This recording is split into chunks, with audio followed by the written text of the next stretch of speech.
Ayo wado ye. Wado. Ayo wado ye. Ikoko ko dera yo.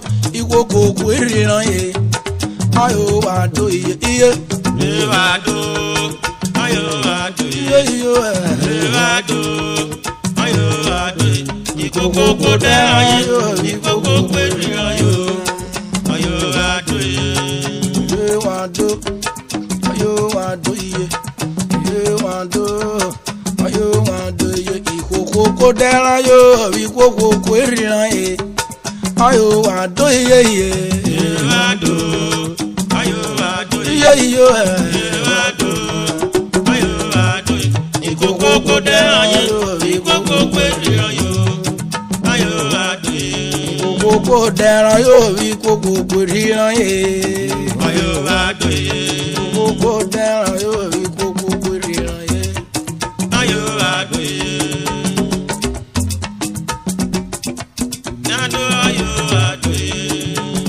Onu nderi mi oyin re UPU Labera branch. Ayo wado ye. O koran ye efi Labera. Ayo wado ye. Onu le mi ope wa mi oyin ra ye. Ayo wado ye. Fakere ya baro Urhobo. Ayo wado ye.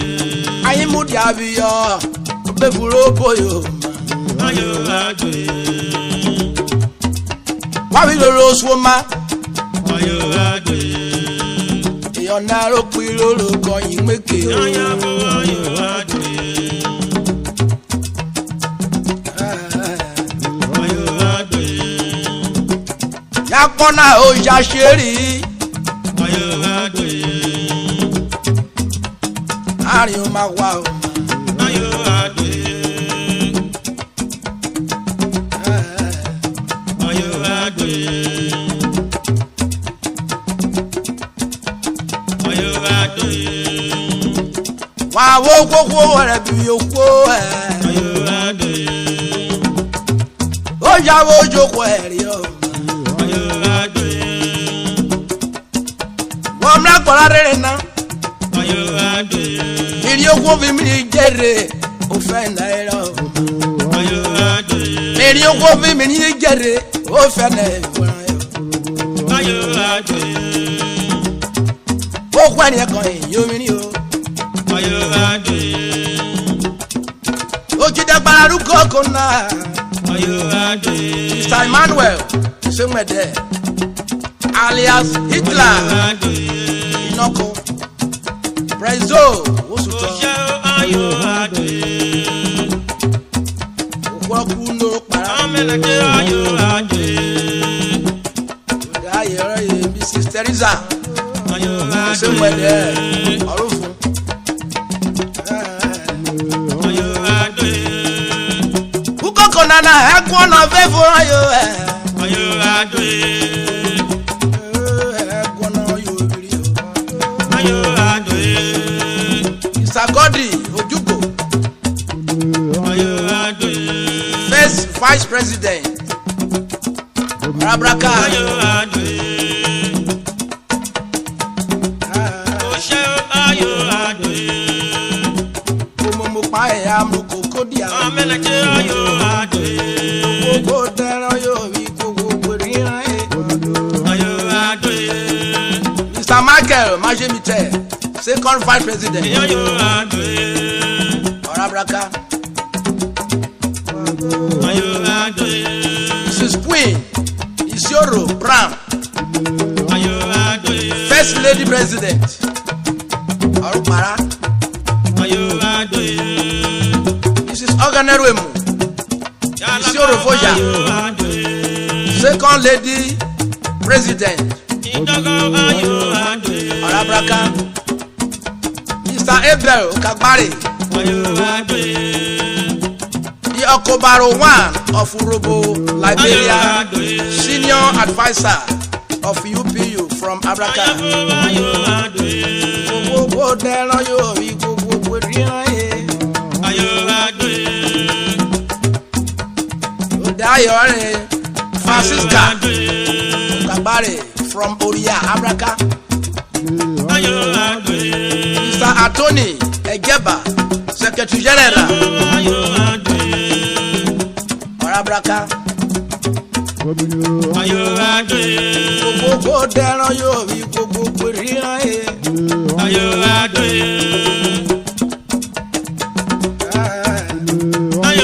Mr. Justice Irikefe, Assistant Secretary General. Olórokún. Mr. Henry Egbegbedia, General Financial Secretary. Ọkùnrin para. Mr. Jonathan Ojabuno, First Speaker.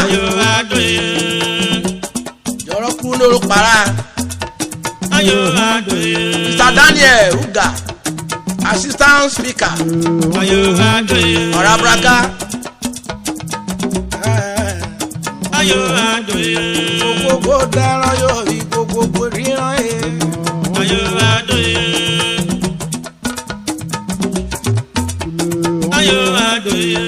Chief Vincent Akponyowaire, the Agerese of Urhobo, Liberia, second adviser.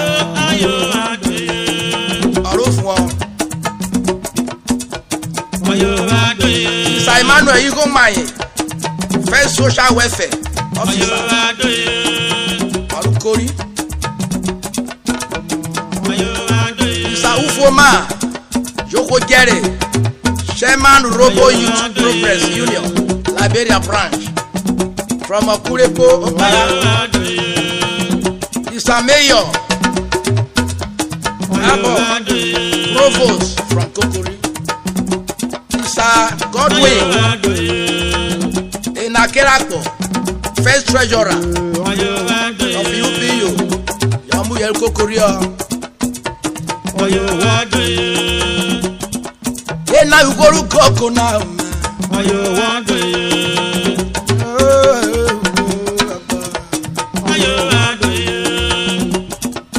Ayi Jogoguko.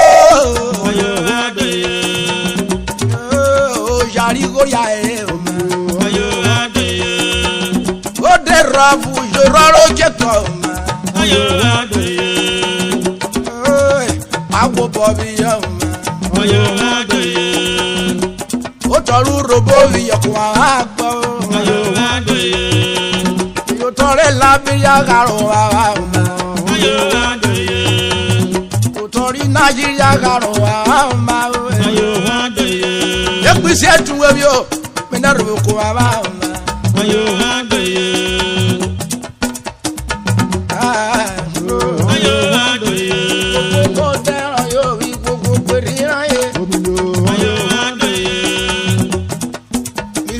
Romiagwa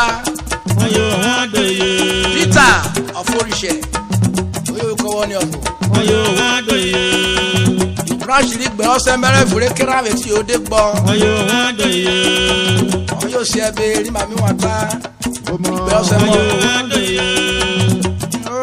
mi fo na mere yafa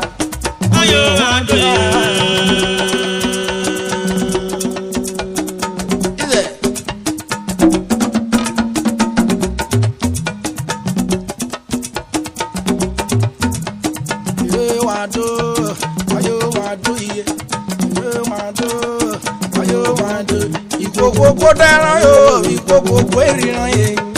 Wọ́n yóò wá dùn iye. Iye yóò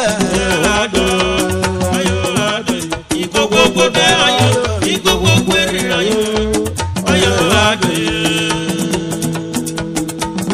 Jọ́yé ìdí yóò máa kówó sí òpó. Jọ́yé òdì yóò máa kówó yìí sí òpó. Liberia branch. Ero kuri ne royin wa na joyi o ke bo tun wo mejo bi o.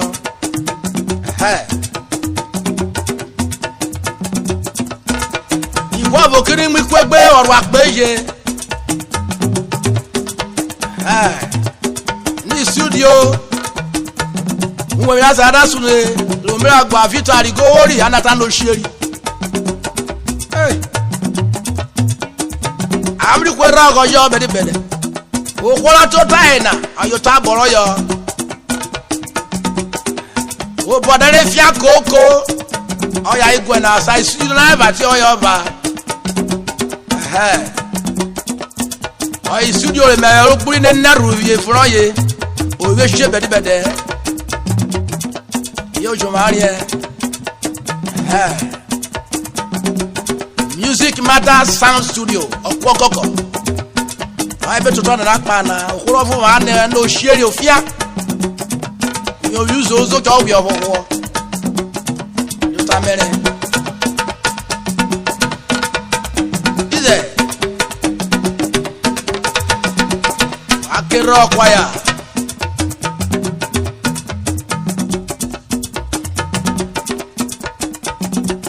ayo Gbakele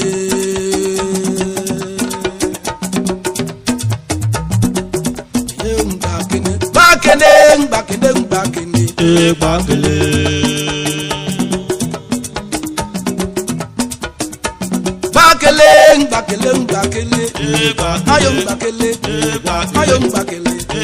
ayo Gbakele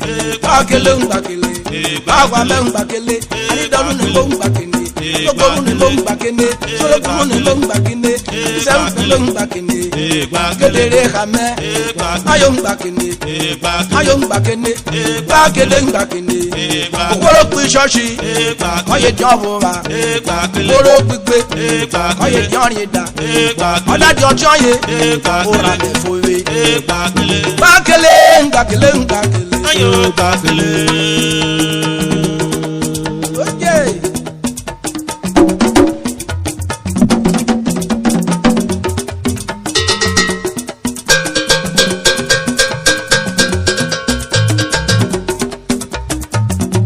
come out and me worry miracle aye eya no dey ogure wari uke jiriri mama oyo bi ko wo mlere irun ne kwewe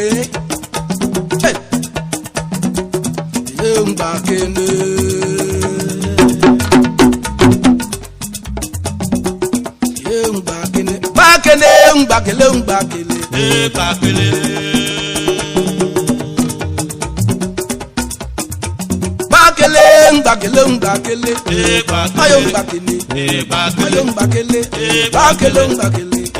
ayo Gbakele ayo Gbakele Urhobo la Gbakele Adjan Gbakele waya ma Gbakele Gbakele Gbogbo ijoshi oye jobo wa gbogbo igbe oye jorin da odadi ojo ye ora me fowe Gbakele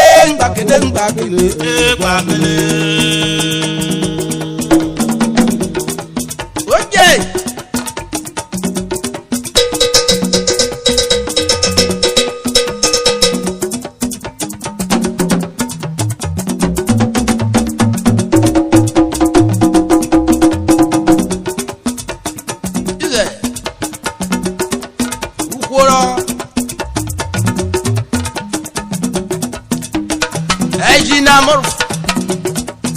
thank you very much. God bless you.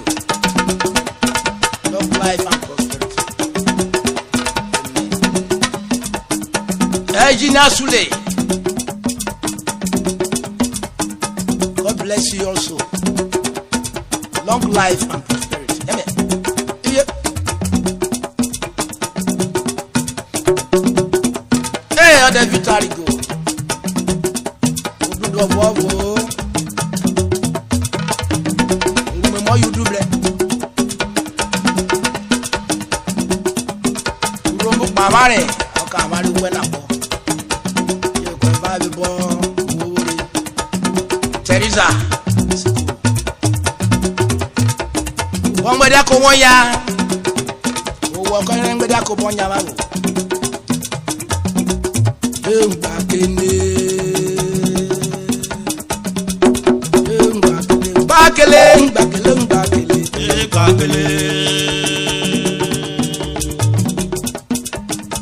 Gbakele ayo Gbakele Gbakele Gbakele Gbakele Gbakele Gbakele Gbakele Gbakele Gbakele Gbakele Gbakele Gbakele Gbakele Gbakele Gbakele Gbakele Gbakele owó pín ṣọ́ọ̀ṣì ọyẹ jọ̀bùrà owó gbígbé ọyẹ jọ̀rin dà ọ̀dàdì ọjọ́ yẹ òrà mẹ́fọ́wé Gbakele Gbakele Gbakele. Ayo Gbakele. Oye.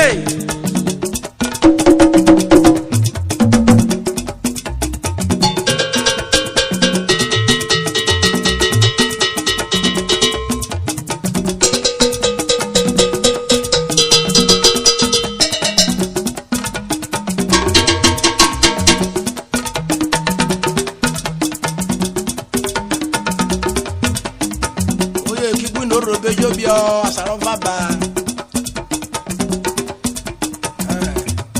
oyo kituta Urhobo jobio asaro baba bune Nigeria jobi bune data oyo bi ka yejo opojo pinyare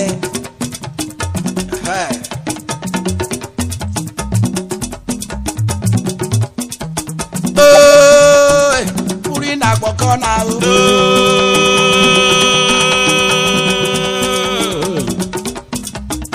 Ari ne mehado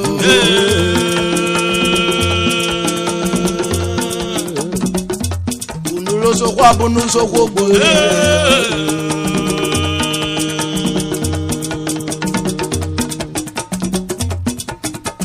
Akejoto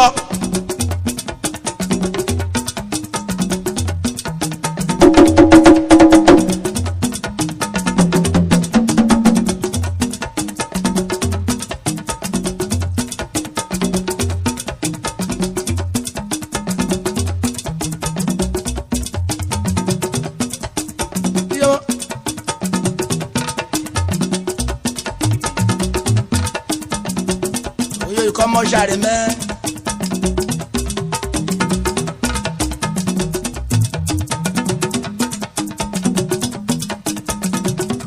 Lesi ne kwelirigo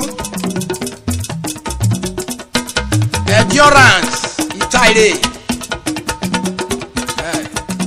oyi president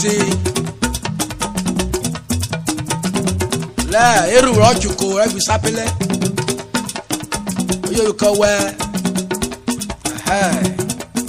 Davi ni accident otoro megwe na ojuvre no iribi emu egwe bi o yo ko woni ofo inde kweri go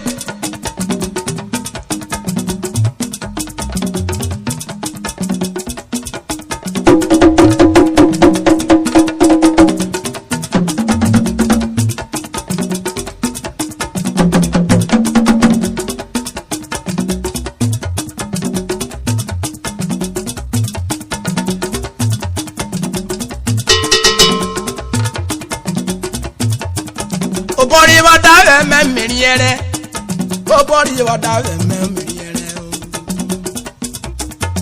bori wa da me o miriere bori wa da me miriere o bro aye kan ya mre am bro ro sare re o bori wa da me o miriere o bro aye kan ya mre am bro ro sare re o bori wa da me o miriere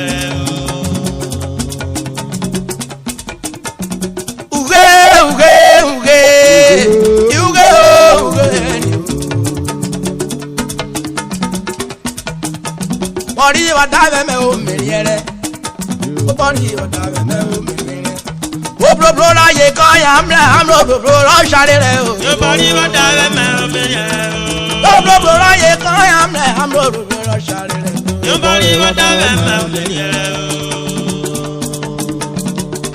o wagba yo bori wa da me o miriere yo bori wa da me o miriere Drava mi bori ajo koto me miragwa Steve no dibo bori wa da me o miriere mu yo ke ndoko bori wa da me o miriere wo bro la ye kan ya mre am bro ro sare re o yo bori wa da me o miriere bro la ye kan ya mre am bro ro sare re yo bori wa da me o miriere